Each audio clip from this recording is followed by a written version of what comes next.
arrest or prosecution policies. I'm Julian Aguilar in El Paso.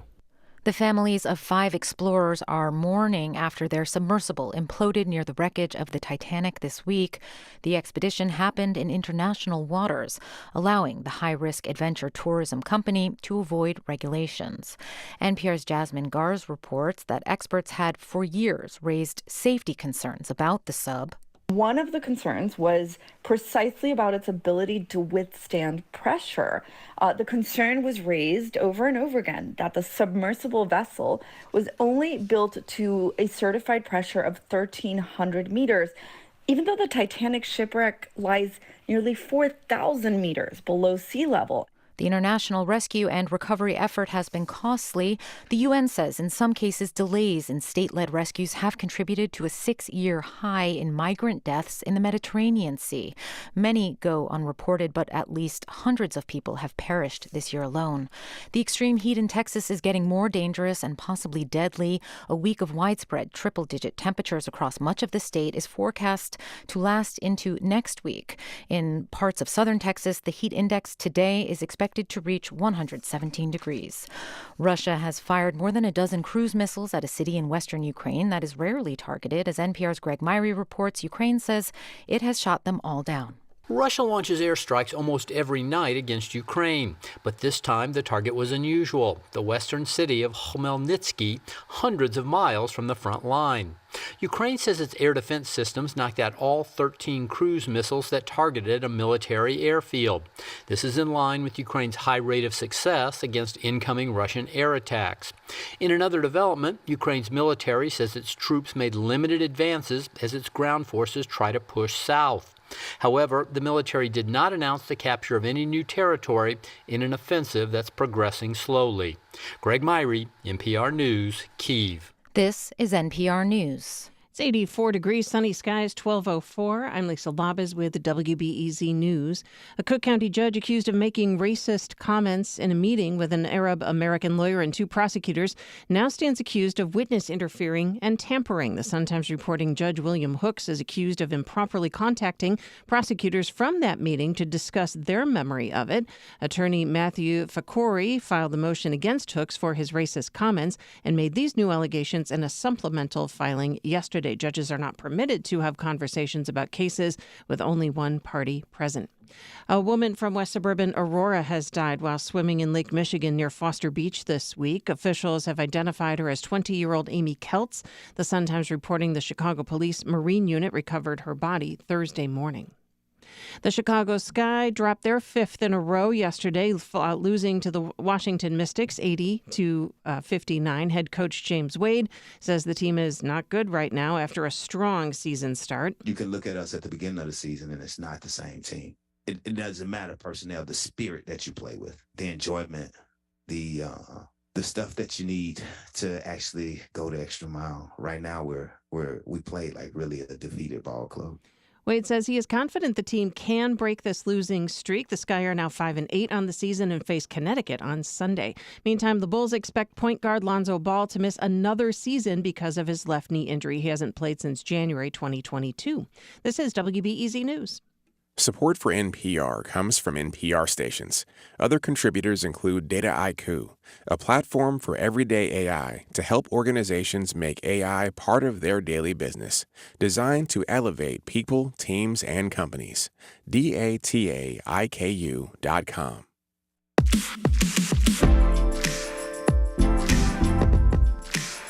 This is Reset. I'm Sasha-Ann Simons. Happy Friday, everyone.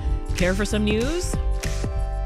Driving through the city is starting to look like an obstacle course, and it's only going to get worse. Crews are racing against time to prepare the NASCAR Chicago Street Race course. It's a 2.2-mile course that winds through downtown on Michigan Avenue and on DuSable Lakeshore Drive for the first time ever. The Chicago region is in the midst of one of its worst droughts in decades, and it's not expected to let up anytime soon. Today is the summer solstice in the northern hemisphere, making it the longest day of the year. After today, the days begin getting shorter. And I can't break down these stories alone, so I have invited some newsy friends along to help. Our panel today is WTTW host and correspondent Paris Schutz. Hey, Paris. Hey, Sasha. Also with us from WTTW political correspondent Amanda Vinicky. Hey. Hi, Sasha-Ann. And rounding out our group, WBEZ city politics reporter Mariah Woelfel. Welcome. Hello, hello. Let's give a special shout out to folks watching us break down the news live right now on WBEZ's Facebook and YouTube. All right, folks, lots of news, but I want to start on the lighter side today, if we can. Summertime Shy is official. Amazing.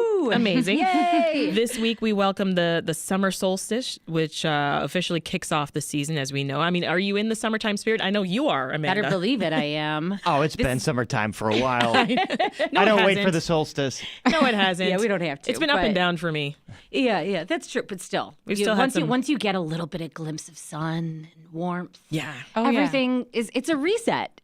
I like it when I'm mad by walking outside because of how hot I am and how much I'm sweating. Like, that's when I know it's summer, and that was for me, like, this past week. I get anxious about being inside. Like, every moment that I'm indoors, I feel like is a moment missed enjoying this brief bit of respite that we get. But at least it's still light when we get out of work. Yes. That is true. High five, Paris. High five I can't to that. reach you, but air five. That is so true. Yeah, I mean, we're going to get to some of your summer recommendations later this hour, so I want you to get those ready in the meantime. But Wednesday's summer solstice was the longest day of the year with more than 15 hours and 13 minutes of sunlight.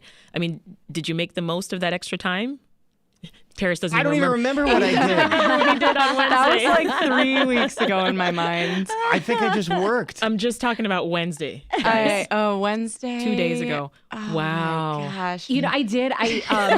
Literally, I don't know. I usually do a whole yoga routine situation, and this year I did not do that. I'm not particularly, So Okay. But that's normally what I do. I thought about it. Yeah. You know what I did that I can't believe I forgot. I took my niece to the Fall Out Boy concert at Wrigley Field. Nice. And that was very fun and nostalgic. And the rest of us that live on the north side heard that concert. Fireworks. All night. Oh my gosh. It was what is just that? booming teenage angst. It didn't matter. Like if you're in Western and Montrose, I think you heard the entire thought it was concert. the people down the street. Right. All right, so another story we're gearing up for this summer, NASCAR. You can already see the concrete barriers and bleachers up near Buckingham Fountain. Yesterday I was driving around the area, and at every right turn I tried to make off Lakeshore, it was like, oh, nope, blocked. Nope, can't go there. Are you looking forward to the big event or apprehensive, folks? I'm not going to be there. I'm not going to be paying to go. I think it's great for people who want to. And I do think that there's sort of been this stigma against NASCAR that I'm not sure there would be if it was another sport. That said, it's far more disruptive than any other sport. So you can't also make that comparison fairly. It is a pain in the arse to get around at a time when traffic is already absolutely terrible. So throwing any sort of additional wrench in there Well, let's remember this is the first time that NASCAR racers have done a city street course like this. I mean, you mentioned if we're another racing circuit like Formula One, this is what they do. So they know how to do this. So I think there's apprehension within NASCAR, too. I remember Dale Earnhardt Jr. telling me he thinks that half the drivers are going to be kind of dreading this. And they're not going to get slow any times. They're only practicing on a simulator. They're going to get like an hour on the course before they actually have to do the race. So they're used to going around in an oval, not doing sharp right turns and left turns. Freaks me out. So there are legit safety concerns for the drivers. Well, I think NASCAR says they have it all figured out, but according to what Earnhardt said, some of the drivers are nervous because they haven't done this, and we've all driven along that course at some point or another. These are sharp turns and narrow streets and lots of cars, and yes, there's a fear of like a car just flipping and winding up in the Art Institute or something like that. Say that. I know. Yikes. It does seem like a video game almost when you imagine how it could play out. And I think that the cars are going to go slow because of that. They're not going to go full throttle. They can go 150 along some of those straightaways, but I think you have apprehensive drivers. So if it all goes out without a hitch, I think Mayor Johnson has to did it bring tourism? Did it bring revenue? Was it minimal disruption? Then maybe it's worth doing again or not. It's totally up in the air. My goodness. I mean, as we've talked about, the grandstands, they've mostly been built so far. There are still pedestrian bridges that need to go up. Overall, NASCAR says that they've never built anything this large, this fast. Everybody's flying blind here. This is brand new for everybody. Which is never good. Chicago 675 on YouTube says NASCAR is going to be a challenge from a public safety perspective, but we do know there are folks super excited about this. Oh yeah, it's incredible, and it's a classic course if you like NASCAR. Yeah. I mean, beautiful skyline, beautiful views. Pretty. I mean, just looking at the bleachers when you're downtown, you're like, oh, that looks so cool. Right. If you like that. So stuff. all right, if so you're I did into that sort of thing. They did this PR thing where they took reporters around the course. Dale Jarrett, one of the famous old drivers, he was in the car with me, and he said his concern is that drivers are going to be distracted by the beauty of the sky. I was like, now look at this architecture. They're not used to seeing this. This is going to be something to get used to in the first couple laps. Like Chicago's too pretty for NASCAR. I'm afraid they might get distracted. That was like legit one of his top concerns. Yeah, so speaking of top concerns, Amanda brought it up earlier, those prices.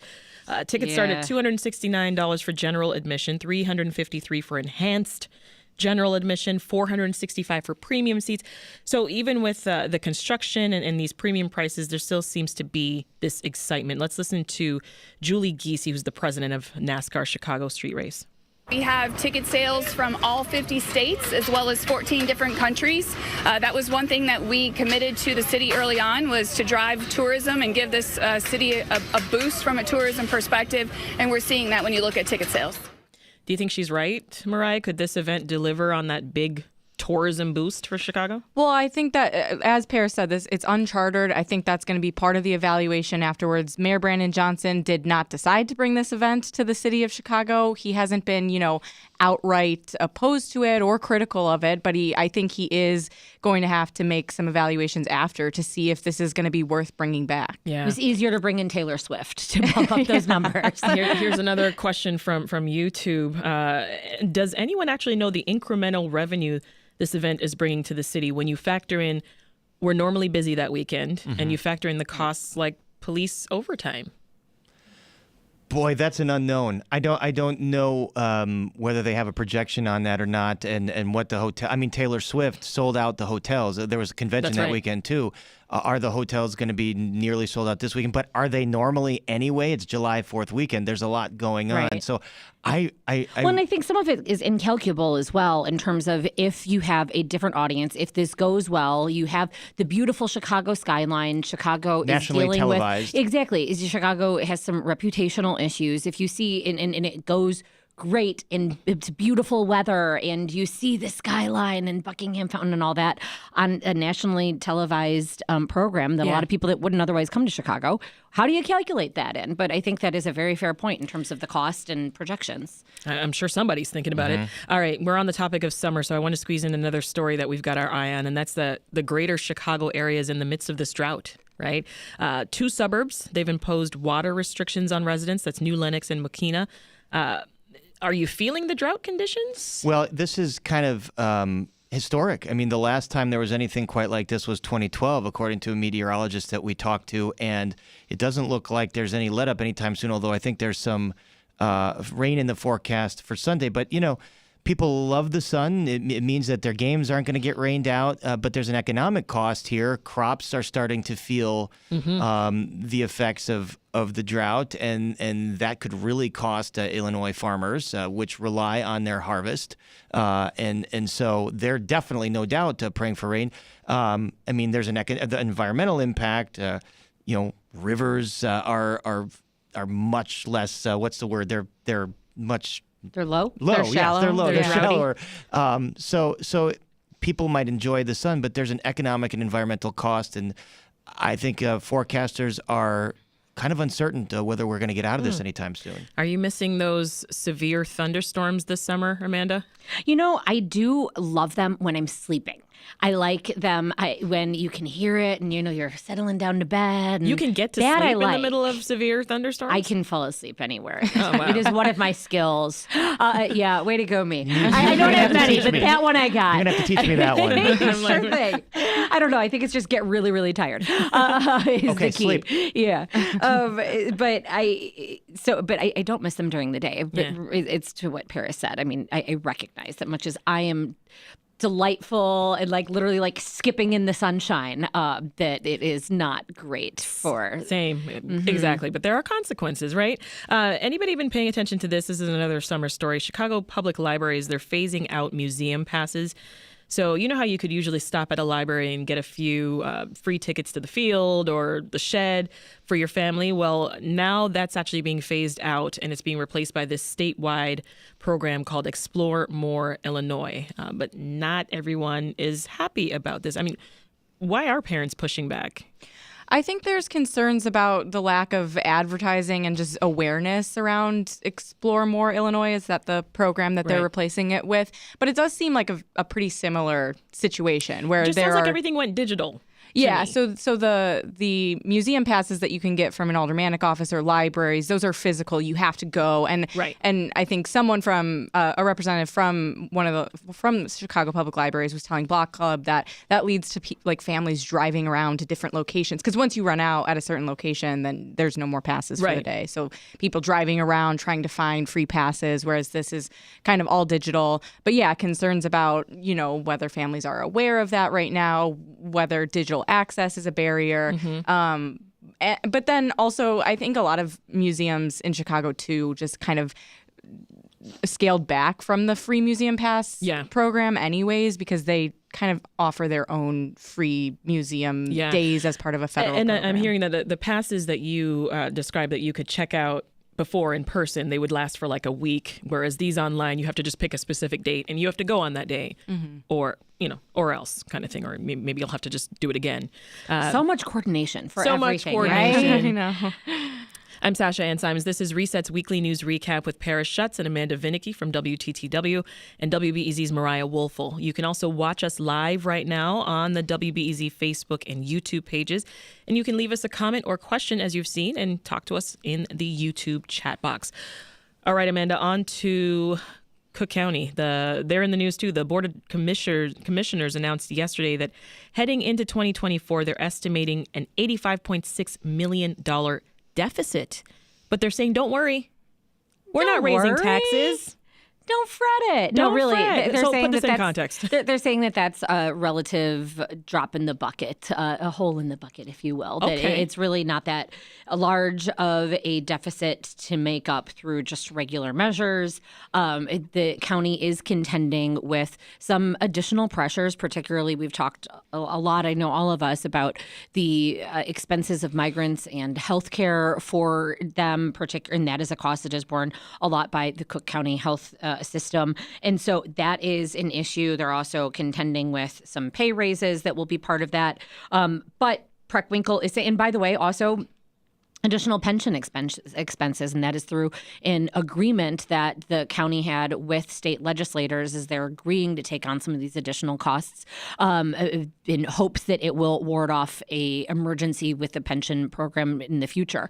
But as long, I think for the most part, the county government is one of those things that people are cool with, as long as it wasn't, I don't know, like a soda tax or something that is really, really obvious. Board President Preckwinkle, she says no new taxes are needed, and she can close the gap with some, quote, tweaking, right? I mean, can $85 million can we just find that in the couch cushions? I mean, it's a $7-something billion budget. So I think it is, she has a reputation, has built a reputation as being a solid fiscal steward. And it is the sort of thing where we don't know where the economy is going to go. And it's crazy to say that $1 million, let alone 85 of them is not a lot of money, but relative to $7 billion. But think about, go ahead. Oh, I was just going to say, and relative to the budget gaps that Chicago and Cook County saw during the at the height of the pandemic. In Cook County, I think it was more than $400 million. And so when you look at it, how it's decreased over time, I mean, $85 million is what Mayor Lori Lightfoot had projected is going to be the budget deficit for next year. And she was like, this is my parting gift to Mayor Brandon Johnson. So true. Yeah. Well, think about this, though. They got somewhere around $1 billion in federal COVID relief money. They've only spent about a quarter to a third of that. So that's remarkable fiscal prudence on the part of the Cook County Board and President Prankwinkle. They have $700 million left to spread out over future years, and they could have said, like, oh, here's all this money. Let's go solve all our problems right now and spend it right now. And instead, they're taking the more prudent approach. And I will also say that the county public pension situation is relatively probably the best of all the local municipal governments. Now, that's not saying very much, but their funding is better than the city. It's better than a lot of the state funds. And it's amazing if we put this into context going back many, many, many years. Cook County government was always seen as corrupt, a fiscal nightmare under former President Todd Stroger.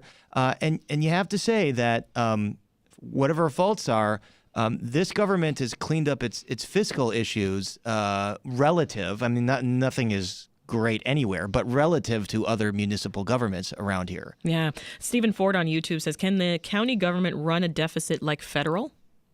No, by statute, every government in Illinois has to balance its budget, and they can't declare bankruptcy, and they can't run a deficit. So they figure out. There are all sorts of ways. You shove the bills over into the next year. There are ways to do it, but it's not like the federal budget. Have to balance the budget. Yes, they cannot carry a deficit. Yeah. Let's head over to City Hall, Mariah. Of course, the city's still searching for its next police superintendent, but this week we learned that 19 city council members in Chicago, they're backing a specific candidate. What's the story there? And tell us how Anthony Driver is feeling about this. So this was some drama this week. There is a new independent search process to determine who will lead the Chicago Police Department that is underway with the new Community Commission for Public Safety and Accountability, and they conduct an independent nationwide search and then are responsible for sending 3 candidates to Mayor Brandon Johnson. The mayor has to choose from that list or send it back and say, give me 3 more. And that just continues to happen until we get a new police superintendent. This was a major win for police reform advocates 2 years ago, creating this body because they really felt like community members should have the say in who leads the police department. So that search is underway. This week, 19 Chicago aldermen sent a letter to Anthony Driver, the head of the Community Commission for Public Safety and Accountability, saying, why didn't you interview this top-ranking CPD official? Why didn't you conduct a follow-up interview with Chief of Patrol Brian McDermott? He's well-respected. We think he would be a great leader. And he says your letter is completely inappropriate. Yeah, and Anthony Driver fires back and says the fact that you think that you can use political sway and another complaint was that they sent this letter out to the media via a public relations firm before sending it to the commission. So really kind of like amplifying the idea that this is politicking in a place where the politics aren't supposed to be involved. Yeah. Anthony Driver said, this is exactly the Chicago way that we're trying to avoid with this independent process. Your letter's inappropriate. Alderman fired back saying, we think that we can have a say. We think we can, speak our opinion about this. Does their move hold weight, the elders? No. When it comes to what the mayor will actually do?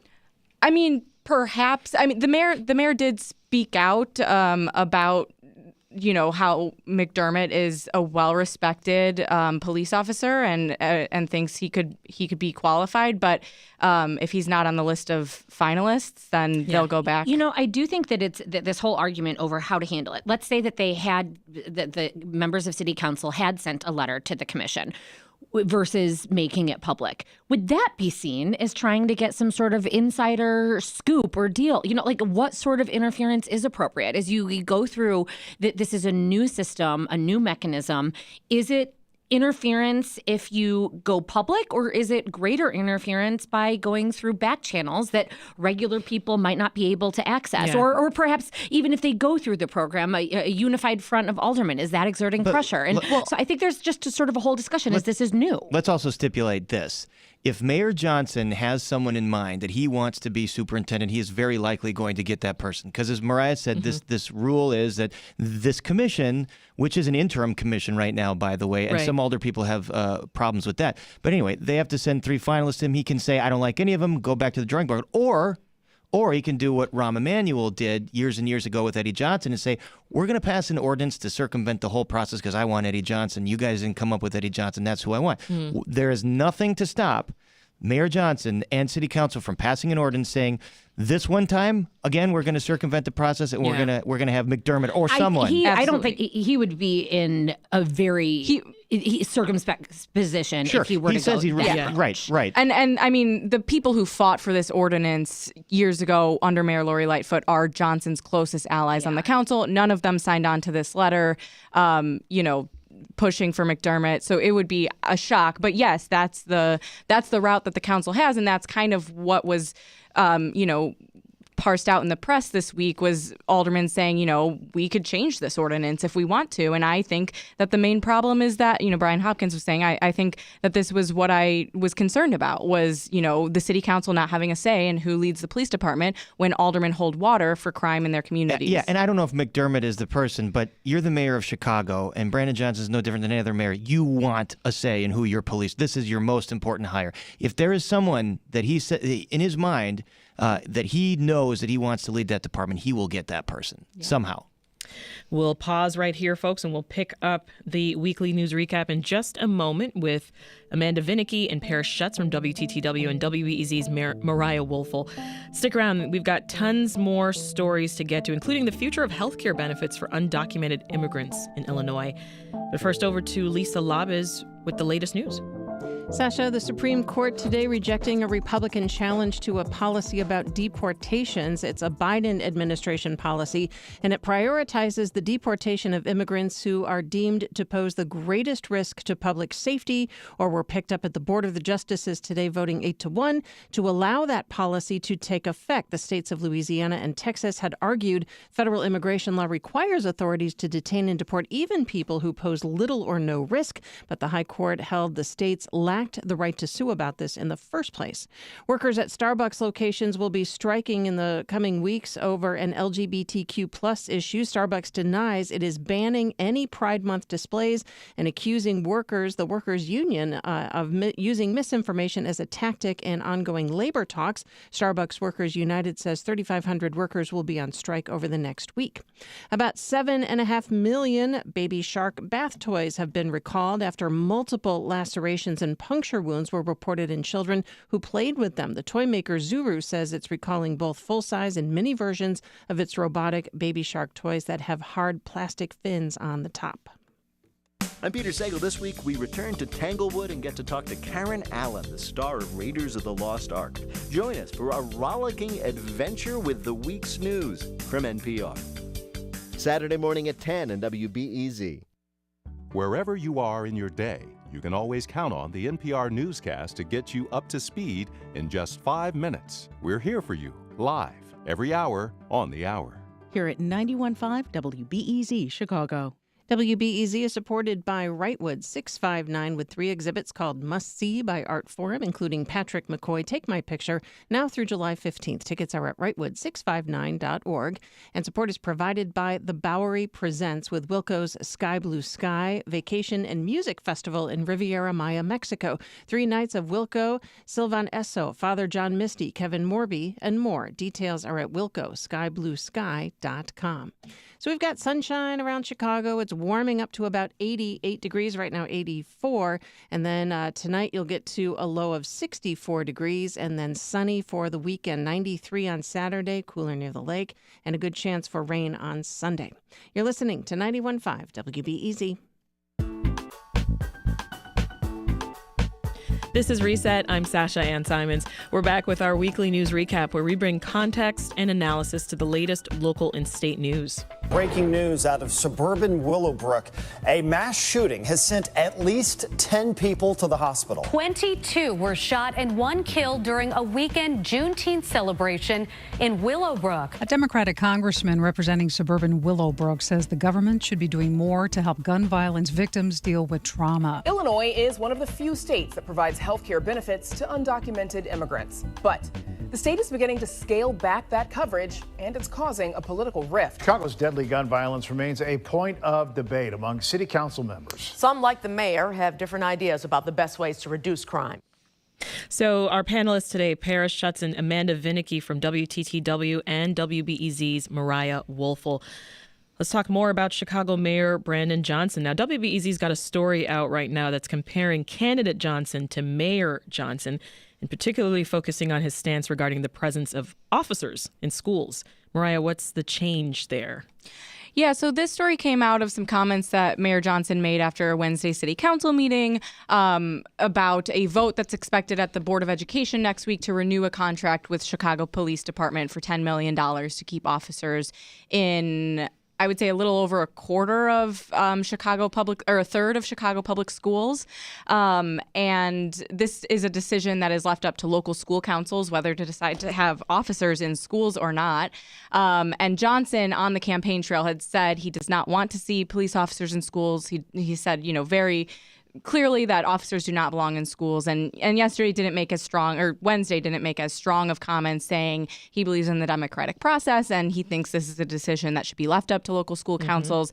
That's something that the CTU, when Johnson was an organizer for the union, railed against. They railed against the police department contract. And then when that decision was deferred to local school councils, they kind of, made local school councils the target, though I think they kind of walked that back and then did decide to support that democratic process, which is what Johnson expressed on Wednesday. Yeah, but beyond police in schools, critics, including 45th Ward Alderman Jim Gardner and 19th Ward Alderman Matt O'Shea, they're becoming impatient with Johnson's approach to addressing the root causes of crime. What do you make of that, Paris? Well, I make of it that he's been in office, about a month? We're not going to solve all of Chicago's problems in a month. And Johnson has said these are long-term solutions of disinvestment. These are generational problems. But, Johnson is going to have to deal with the perception around crime and the message that he's going to put. And I've watched 4 mayors now struggle with this because, gun crime is a persistent problem. It has been for the last 50 years, so I think it's going to be for the next several years. Well, people want him to fix it now. The question, the issue is, will people accept some sort of progress on it? And clearly, things got worse under Lightfoot, although it got worse in so many different, it just kind of nationwide, it got worse. Mayor Emanuel, they had gotten the homicide rate down under 500 a couple of those years in the 2010s, but people were still calling him the murder mayor and saying that this was a crisis. Well, in 2020, it was up past 800. So if it starts to go down toward that 500 number again, I think Mayor Johnson can claim progress. So we're not going to see significant progress in one term even. He's got to go out there. Although a lot has changed in terms of the pandemic, as you noted, just national trends and what is going on there. So much is out of the mayor's control. It's also difficult to parse. I mean, I think the Sun-Times had a really interesting article, for example, about the number of, after the Anjanette Young raid and settlement, the number of warrants to search homes is significantly down. It is far less, decimals compared to street stops had gone down, gun seizures had gone down. What a lot of those what things. Does that contribute to crime? Is that a victory? Is it a failure? I think there's just so much there. But well, here's the thing: we talked about the city still needing to fill that police superintendent role, right? In the interim, Fred Waller says that CPD is, quote, working officers to a nub due to staffing shortages. Amanda. This is a department in transition, right? So what kind of challenges does that pose for reducing crime? Significant challenges. And that's something that I think was an issue in the mayoral race as well. The mayor hasn't particularly committed to filling vacancies. His priority is increasing the number of detectives to solve some of these crimes, those that have gone unresolved, and that cause, of course, a lot of stress for the victims of people and family members of victims, as well as the community at large. So I don't know how you turn that around. We're seeing that in many sectors. Of course, there being a staffing shortage, but it's a different ballgame when it comes to police. Yeah. And there are, again, many mayoral allies who would say the answer isn't police. It's okay to have those vacancies. We don't want all of them. It's a consistent challenge, and I don't think that Chicago has come to a resolution on it. I think a positive development, I should start to jump in again, but we saw the Civic Committee of the Commercial Club. This is a group of business titans put forth their plan, and it's nice to see some of the business leaders say, instead of saying, we're going to leave and this is terrible, we're fleeing town, let's be part of the solution. Let's try to hire, kids from all these impoverished neighborhoods. Let's try to, put some money in investment. Let's put money behind things that are working in certain neighborhoods and take that citywide. That could really help. It's good to see some buy-in from the business community. Yeah.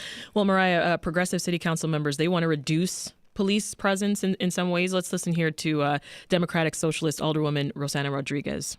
I think the problem that we have is that we are sending every single issue that we have to police. So you're always going to need more police when police is the only answer that you have for everything that happens. Homelessness, send police. Mental health issues, send police.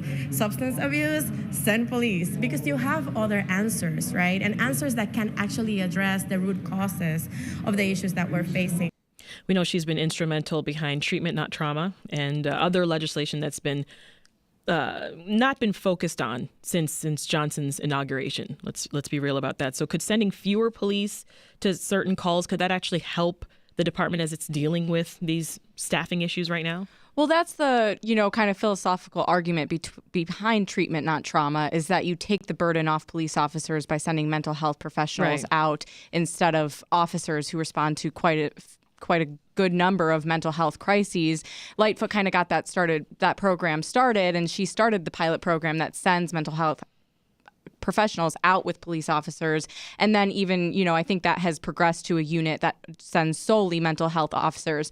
But Rossana Rodriguez Sanchez and Mayor Brandon Johnson support one, kind of putting their own stamp on that program and making it just mental health professionals, taking the burden completely off of police.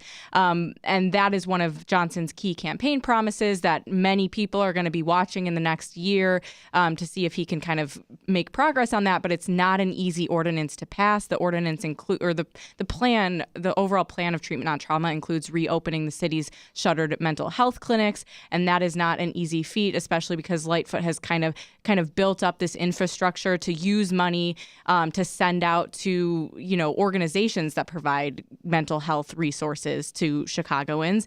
And you can't kind of just take that money away from those organizations who have built webs of care in communities and just, reopen mental health clinics.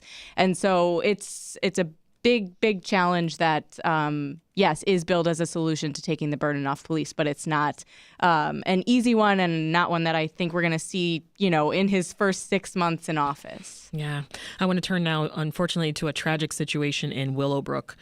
This was over the Juneteenth weekend, 23 shot and 1 dead at a holiday celebration. I mean, this was tough to read about. Anyone else see the story? Well, I have so many questions. Yes, it's obviously it's a terrible tragedy, especially for the man that died.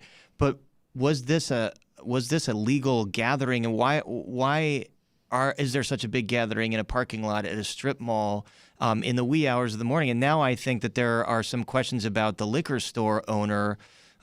Because some folks that were at that gathering say, well, this guy's allowed this and people have known about this, and the town has known about it, and is he within his legal rights to allow a gathering like that on that kind of property at midnight? Yeah, when things can go wrong. The family of the deceased, Reginald Meadows was his name. They're suing the property owner. Right.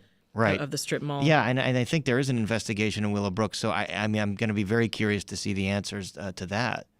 Yeah, deputies from the area say that an unknown number of individuals fired on the crowd that was gathered for the event. Shooters have not been identified, which, I mean, that's got to be frustrating for survivors and families who were there attending. This is supposed to be a celebration. Well, I mean, the shooters have not been identified. Like, let's go back to the city of Chicago where something like half of actual homicides are ever actually solved, and then the shootings, like a fraction of the actual shootings are ever solved, and anyone's ever brought in with charges. So this is something that Chicagoans know all too well. But yeah, I mean, what were the circumstances here? Were there just rival factions? Was it just a fight, an interpersonal situation? Was it? I think we're all waiting those answers. So many questions still. And this caused friction, criticism from Republicans in Springfield, right? State Representative Mike Marin said the Democrats' plan to remove certain semi-automatic firearms has not made the state safer. And State Rep Dan Calkins said, it's not about guns, it's about people. It's So as we're going further into summer, I mean, I feel like the sad reality is that there are going to be more of these. This is going to keep happening. So are efforts coming from the state level to address this? I mean, so as you noted, that quote-unquote assault weapons ban, and I say quote-unquote because those who are members of the gun community take umbrage with the term assault weapons. They don't believe that the guns that are included in the law are all that and that they are not weapons of war. But I believe there was a witness quoted that said that they heard 100 shots within a matter of seconds. So there are still these sort of guns that have that capability, as well as technology that turns guns into something that acts akin to a machine gun and can fire very rapidly. We don't know details about this particular incident and what went down exactly, but it's going to be difficult to get some of those off the street. Backers of that law say that is Illinois' sort of best effort. I don't imagine there being further legislation anytime soon that will further crack down on guns. And the current legislation has all kinds of legal challenges, so it's not even put into place in a lot of places. Yeah, I mean, it's mostly, but it's also the notion is you don't want more, is what backers say. Right. Well, to those Republicans, if it's not the guns and it's just the people, then what is your solution? If it's not the guns, then the solution is what? And I never understand that argument because, a lot of illegal guns come from states around Illinois that don't have the same sort of ban. So I just don't think that is a, logically sound argument when we see so many illegal guns coming in from states without similar bans. Well, before we take a pause, Amanda, I want you to catch us up to speed here on another story from this week. Illinois is scaling back health care benefits for undocumented immigrants as Governor Pritzker is exercising his authority to limit state-funded health care for low-income non-citizens, right? And you covered this. Yeah, and so this is something that was really the big hiccup with getting a budget passed. And so this isn't a surprise. I mean, there is a lot of contention, and it is rare. I think this is really, frankly, the first time that Governor Pritzker has taken this sort of flack, especially from the progressive side. He has not seen a lot of that. He has sort of worked with progressives and catered his agenda toward and molded himself into, quote unquote, a practical progressive. So this is the first time that he's really getting this sort of pushback. And it will be, I'm going to be watching from a political perspective how much it sticks. Is this going to be something that is an exercise by a couple of groups, and yet you have Latino legislators who had been pushing for expansion of this program versus instead what you're getting, and that's the opposite. Whether they are truly upset or, again, if this is sort of a wink and a nod protest because they were part of budget negotiations, and this is a program that had skyrocketing costs and has since its very onset. But it does fly in the face of some of the governor's own phrases of including that healthcare should be a right and not a privilege, but that, as with so much else, comes up to practical concerns of budgetary limits. We'll be right back with our weekly news recap. That's just ahead. But first, let's check back in with Lisa Labez. Hey, Sasha. So checking some headlines. Interstate 95 in Philadelphia has reopened to some traffic less than a couple of weeks after a deadly collapse there. The interim 6-lane roadway will serve motorists during construction of a permanent bridge. An elevated section of I-95 had collapsed on June 11th after a tractor trailer that was hauling gasoline flipped on an off-ramp and caught fire. Police in Ann Arbor, Michigan will not stop drivers for things like windshield cracks, loud exhaust, a burned-out taillight, and other reasons unless there is a risk of harm. The city council is expected to give final approval next month to this driving equality ordinance to help prevent racial profiling. If you're in for baseball in news, the Cubs and the Cardinals are in London right now. They've been rivals, of course, for more than a century, playing thousands of games. This weekend will be a first for these two teams. They're competing in England. This is part of Major League Baseball's efforts to raise the profile of the sport in Europe. Tomorrow's game is at 12:10 Central Time, so that's just after noon. And then Sunday's game, you're going to have to wake up in the morning and watch that at 9:10 a.m. Well, tonight, though, back here at home, White Sox hosting the Boston Red Sox. That starts at 7:10. On the next Science Friday, it's time to Cephalobrate Cephalopod Week. We'll be sharing the latest research about our favorite invertebrates, including a new see-through squid. We've developed a line of squid now where you can actually see the neurons in action. How they made this designer transparent squid on Science Friday from WNYC Studios. That's this afternoon at 1 o'clock on WBEZ Chicago. WBEZ's fiscal year ends at the end of the month, and to be frank, there's still critical funding to be raised. Thank you to everyone that's already given, and to the rest, it's time to give what you can. Your support is needed now at wbez.org/donate. WBEZ is supported by Goodman Theater, presenting The Who's Tommy. Tony Award winner Des McAnuff and The Who's Pete Townsend reunite to reimagine this new musical production now through July 30th, goodmantheater.org. And support is provided by Bank of America, offering access to resources and digital tools designed to help local to global companies make moves for their businesses. Learn more at bankofamerica.com/banking for business. Weather forecast 84, going up to a fairly sunny 88 today, but closer to 82 along the lakefront. You're listening to WBEZ.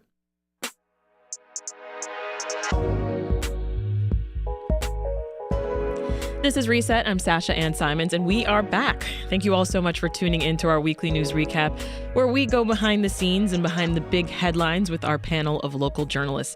Now, don't forget, you can also watch our recap of the week's top stories right now on WBEZ's Facebook and YouTube pages, as well as Reset's Facebook page. Our guests are WBEZ's Mariah Woelfel and WTTW's Amanda Vinicky and Paris Schutz. All right, let's dive back in. Have you been following this story this week? It's been hard to look away. I'm talking about the OceanGate submersible. The Coast Guard announced all 5 passengers of the Titan sub are dead after finding debris near the Titanic site yesterday. Authorities say the cause was a, quote, catastrophic implosion. I mean, what's been your reaction? I was late, I'll admit, on following this one, but this is tragic. I think James Cameron, the director of Titanic, said it best when this tragedy kind of mirrors the actual Titanic tragedy. I mean, they're going there to see the remains of but this company apparently was not certified, to dive that. Like this contraption, the submersible didn't get certified, by whoever the organization is that certifies this stuff, and people are paying. But you know what? He can't help himself because it's I'm going to charge $250,000 and we're going to go see the remains of Titanic. It's just too great. Just like on the Titanic, we're going to build the biggest, fastest ship, but we're going to get there in record time. And no matter that there's an iceberg over here, but if you're paying $250,000, and it is a tragedy for them, and our hearts go out to their families, but do you not know that this company has not gotten like the certifications to do that kind of a dive, and you're really going to take that risk with your life? Well, I think it's hard to argue that people on board did not know. I mean, we don't know what their level of knowledge was. That's but right. A Google search will show up the CEO who was on board bragging about flouting safety concerns and saying that is part of the appeal, that it's a better mission with this risk. And then you hear from a former passenger who made the same trip saying, I kissed my wife goodbye with COVID, by the way, he said. He's the Chicagoan, right? I don't know if this was the Chicagoan. The filmmaker? I'm not sure his name, but I kissed my wife goodbye, not knowing if I would ever see her again. Like I knew that the risk I was taking was for it's the part thrill, of the exploration component of it. I mean, I think you have a lot of people let's take explain very what OceanGate daring. is. So OceanGate is this company, and actually I did watch a story with the CEO talking about, $250K is a lot of money, more than I have to take any certification. And if I was going to do one, it would not be to the depths of the ocean to see the Titanic. But for people that want to do that, he said, they actually don't make that much money on it because it is part of this spirit of exploration. You use a lot of money in gas and the equipment and all these things, even if you look at some of the pictures and it's literally a, game, I don't know if it's a Nintendo or what, but like a gamer controller that is controlling the direction of the submarine. I think that it is one of those things where you sign a waiver, you take on the risk. It does not make it any less of a tragedy for these individuals, but it is something to me where I'm as a journalist, I guess I'm constantly looking at the media and the amount of attention that this received when there's like massive issues going on in the world outside of it. I think it's one that, because it is the Titanic and it is these incredibly wealthy individuals, it maybe just resonates, but But you can't help but, yes, make comparisons to a story of a boat with hundreds of migrants. Hundreds of migrants in the Mediterranean who are now dead. Many of whom are dead, or even just the cost as they continue to look now for remains. My heart goes out to the individuals. That's a significant, but it's a significant cost. That relates to a significant international policy issue and story. Right. And this is just an intrigue. Mm-hmm. Yeah. So this OceanGate, this company, it's a private company out of Everett, Washington. So they're providing crewed submersibles for tourism, industry, research, exploration. And the 5 people on board were OceanGate CEO Stockton Rush, British businessman Hamish Harding, Pakistani businessman Shahzada Dawood, and teenage son Suleiman Dawood, and French explorer Paul-Henri Nargeolet. It's been nonstop news about this all week. I mean, tragically, these people have lost their lives. But I mean, what's interesting is there's this Chicago connection to the story. That's what I was bringing up, Mariah. His name is David Wad. He's a filmmaker. He's from North Suburban Lake Forest, and he made the journey to this wreckage back in 2021. And, he says, he would not have gone on that trip in 2021 if he would have known. So people already had their concerns, it sounds like, before these 5 went down. Yeah, and I think this company was warned of the potential for catastrophe on multiple occasions from news reports I've read. And so I do think they had a reputation of being kind of a risky business. But you know what it reminds me of? I went skydiving once in Florida, and before you have to sign your life away, basically, and anything can happen. And you agree that our skydiving company is not liable if you die or if you get hurt or whatever. The chute doesn't open.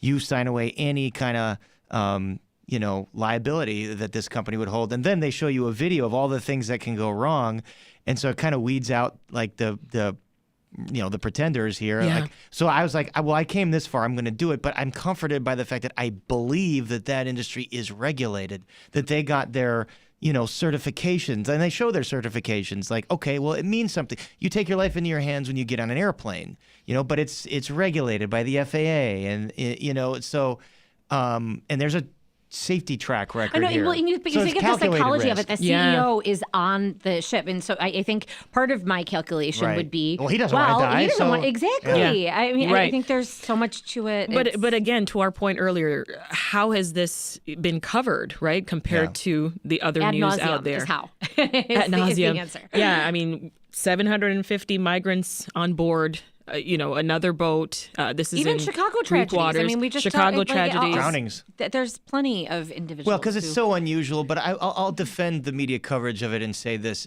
we're so polarized, and no one can agree on anything politically, and politics dominates, national news and cable news. And when there's a story that everyone can kind of come together, whatever your political stripe is, and kind of discuss and talk about. Or joke about. Yeah, and I don't think we should joke about. Way too many jokes. Many But jokes. But it's from a media set. I'll defend the coverage because it's good to have stories that everybody can kind of talk about and agree on, no matter what your political stripe is, because we're so in our silos and everything else. But there's a point where you stop. Sure. And you look around but then there's a at point the where other you bring things. up Like you said, the migrants off the coast of Greece, and it has we perhaps need to brought cover more this too. attention to that issue. Yeah. It's maybe brought more attention to regulatory issues, and also maybe the cost of exploration. You look at space exploration and some of the calculations and risks that go along with that, and yet the necessity perhaps of doing it. Yeah. This is Reset. I'm Sasha-Ann Simons. Let's reset for a moment, shall we? We are talking about some of the latest happenings here in Chicagoland and across the country in our weekly news recap. Our panelists, Paris Schutz and Amanda Vinicky of WTTW and Mariah Woelfel of WBEZ. All right. FX's The Bear is back with a second season. Did you all watch the first season? I didn't finish it. Are you excited? I did the first few episodes. I didn't finish it either. It's too intense. It gives me anxiety. It's so intense. Everything. It's like working at that beef shop seems like it's more stressful than working in the military or something. Yes, totally agree. Lisa Lobb is here from WBEZ, says no spoilers. Well, Lisa, I don't think we have any for you. It looks like none of us have watched. It does make me want a beef. I mean, I'll say that. I really liked that Sydney character. I think Carmi's a good actor. What do you think of its depiction of Chicago, the series? I was really anti The Bear for a long time and didn't watch it because I was like, this is just going to anger me because, you know, they're going to get street names wrong. They're going to make bad references. And they did. And have bad accents, too. Yeah. But I severed my thinking and I was just like, whatever, I'm going to think about this as a show that's not in Chicago. I'm not going to watch it for the Chicago-ness of it because that's just all wrong. And then you just watch it for like the drama and the character development. And then it was good and I appreciated it. All right, kind of on that same note of food, Amanda, I'm looking at you. Earlier this week, you put out a tweet, didn't you? A whole story. Yeah, I did a story. Some fish made of fungi? Yeah, I did a whole story. Check it out. It was really fascinating on a Chicago-based company that is trying to save the world in its own way, particularly when you look at increasing populations in Asia in particular, where they consume a lot of fish, and there are overfishing concerns and what that does to our oceans. And so trying to resolve that by coming up with a product that is sort of like alternative meats, although they don't love that comparison because they say they don't have a lot of additives in theirs. They don't want to be like, oh, it's just soy. So it uses the root. It doesn't taste like mushroom. I tried some, and it was I'm pregnant, so I haven't been able to have sushi. And let me tell you, it was amazing to have something. Scratch that itch. I cannot wait to have this baby so that I can have some sushi. This is not on the market yet. Right. Otherwise, I'd be getting more of this.